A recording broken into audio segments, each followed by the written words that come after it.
الحمد لله رب العالمين والعاقبة للمتقين والصلاة والسلام على سيد الأنبياء والمرسلين أما بعد فأعوذ بالله من الشيطان الرجيم بسم الله الرحمن الرحيم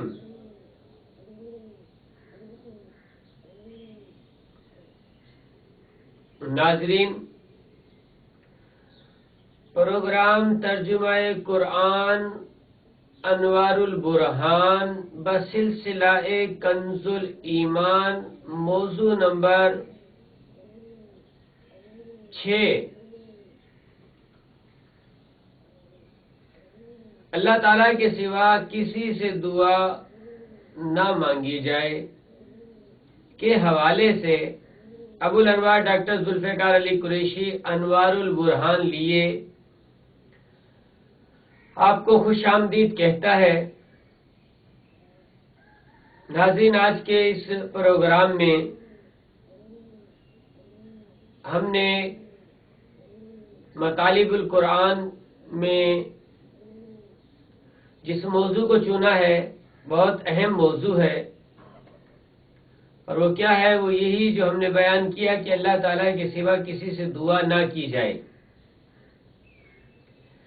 قرآن مجید میں کئی مقامات پر اللہ تبارک و تعالیٰ نے اپنے سے دعا کرنے کی ترغیب دلائی اور اپنے غیر سے دعا کی ممانعت فرمائی، اور اللہ کا غیر کیا ہے اس کی بھی وضاحت فرمائی۔ آئیے قرآن مجید فرقان حمید سے آج ان آیات کو ہم سننے کی سعادت حاصل کرتے ہیں کہ رب کائنات نے ان آیات میں کیا کیا بیان فرمایا۔ سب سے پہلے ہم پارہ 7 سورہ انعام میں چلتے ہیں، جہاں آیت نمبر 41 اور 41 موجود ہے، جس میں اللہ تبارک و تعالیٰ نے یہ بیان فرمایا کہ لوگوں، جب تم پکارو دعا کرو تو مجھے ہی پکارو اور مجھ سے ہی دعائیں مانگو۔ پکارنا بھی یہاں دعا کے معنی میں، دعا بھی یہاں دعا کے معنی میں ہے۔ اللہ تبارک و تعالیٰ نے کیا ارشاد فرمایا؟ رب کائنات نے ارشاد فرمایا، قل ارائیتکم، اے محبوب آپ فرما دیجئے، کیا آپ نہیں دیکھتے، یا یوں کہہ لیجئے دیکھو تو بھلا، ان اتاکم عذاب اللہ، اگر آ جائے تم پر اللہ کا عذاب، او آتتکم الساعہ، یا پھر قیامت برپا ہو جائے، تم پر قیامت قائم ہو جائے، اور غیر اللہ، کیا اللہ کے علاوہ تدعون، لوگوں کو تم اللہ کے علاوہ کسی کو تم پکارو گے؟ ان کنتم صادقین، سچے ہو تو بتاؤ۔ پھر فرمایا 41 نمبر میں آگے، بل ایاہ تدعون، بلکہ تم اللہ کے غیر کو نہیں بلکہ اللہ ہی کو پکارو گے۔ فیکشف ما تدعون الیہ، پس اگر اللہ لے جائے، ہٹا دے اس پرابلم کو جو تمہارے اوپر قائم ہوئی ہے، یا اللہ تبارک و تعالیٰ دور کر دے اس چیز کو جس کے لیے تم نے اللہ تعالیٰ کو پکارا ہے، الیہ انشاء، اگر چاہے تو تم سے اٹھا لے، دور کر دے، وَتَنْسَوْنَ مَا تُشْرِكُونَ، تو تم اس وقت، اس حالت میں، اس کنڈیشن میں تم اپنے ان شریکوں کو بھول جاؤ گے جن کو تم اللہ کے علاوہ دعا کے لیے پکارتے ہو۔ ناظرین، آسان لفظوں میں اس کا ترجمہ یوں بھی کیا جا سکتا ہے، لوگوں ذرا غور تو کرو، سوچو تو صحیح، کیا تم پر اللہ کا عذاب آ جائے یا پھر قیامت قائم ہو جائے تو کیا تم اللہ کے علاوہ اب کسی کو پکارو گے؟ سچے ہو تو بتاؤ، ہرگز ایسا نہیں کرو گے نا؟ بلکہ تم کیا کرو گے؟ تم تو بلکہ اللہ ہی کو پکارو گے، اور اللہ تم سے وہ تمہاری مصیبت دور کر دے جس کے لیے تم اسے پکار رہے ہو، جس مصیبت کے لیے تم اسے پکار رہے ہو وہ دور کر دے۔ تو سوچو، جب وہ دور کر دے گا تو اس وقت پکارتے وقت، اس مصیبت کے دور ہوتے وقت تمہاری ساری توجہ اللہ کی طرف ہوگی، بھول جاؤ گے تم اپنے شریکوں کو جن کو تم پکارتے ہو۔ کیسا واضح بیان ہے۔ ایک اور آیت سنئی ہے، آگے اللہ تبارک و تعالیٰ کیا ارشاد فرماتا ہے؟ رب کائنات نے ارشاد فرمایا، پارہ نمبر 8 سورہ اعراف آیت نمبر 29 میں اللہ تبارک و تعالیٰ ارشاد فرماتا ہے، اور وہ کیا ارشاد فرماتا ہے؟ فرماتا ہے کل امر ربی بالقسط، اے محبوب آپ فرما دیجئے میرے رب نے قسط کا حکم دے دیا ہے، عدل کا حکم دے دیا ہے، انصاف کا حکم دے دیا ہے۔ وَأَقِيمُوا وُجُوهَكُمْ، اور اپنے چہرے اس کی طرف لے کر، اس کی طرف دیکھتے ہوئے قیام کرو، عند کل مسجد، اور ہر مسجد میں جاؤ اسی کی طرف اپنے چہروں کو کر لو۔ وَادْعُوهُ مُخْلِصِينَ لَهُ الدِّينَ، سبحان اللہ، فرمایا پھر مخلص ہو کر، خالص اسی کے ہو کر اس کی عبادت کرو، اس کو پکارو۔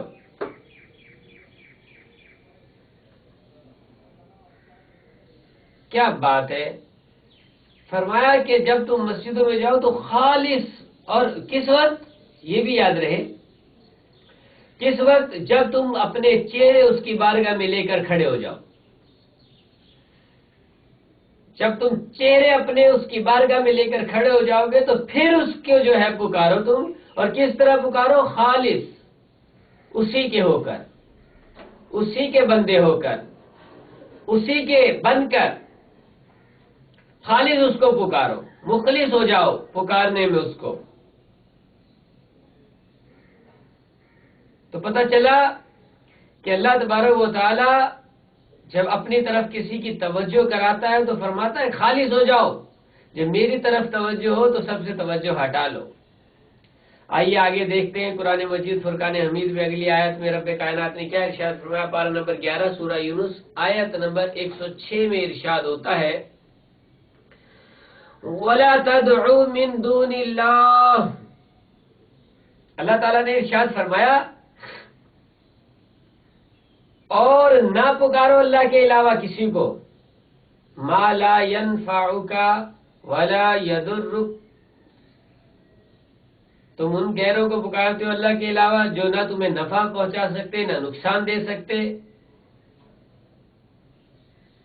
فَإِن فَعَلْتَ فَإِنَّكَ إِذًا مِّنَ الظَّالِمِينَ، پس اگر تم نے ایسا کر دیا تو بس سمجھ لو تم تو ظالموں میں سے ہو جاؤ گے، ظالم کہلاؤ گے۔ پتہ چلا اللہ کے علاوہ کسی اور کو پکارنا جو نہ نفع دے سکے، جو نہ نقصان دے سکے، ایسے کو پکارنا تو یقیناً یہ ظالموں میں داخل کر دے گا۔ اللہ تبارک و تعالیٰ نے فرمایا تو یقیناً تم لوگ ظالم ہو جاؤ گے اگر ایسا کرو گے، اور اس کو پکارو گے جو تمہاری سنتا ہی نہیں، جو نہ نفع دیتا نہ نقصان دیتا، اس کو پکارو نا جو سنتا ہے، سنتا بھی ہے، نفع بھی دیتا ہے، نقصان بھی دے دیتا ہے۔ آئیے آگے چلتے ہیں، پارہ نمبر 13 میں سورہ رعد کی آیت نمبر 14 ہمارے پاس کھلی ہوئی ہے۔ اللہ تبارک و تعالیٰ نے ارشاد فرمایا،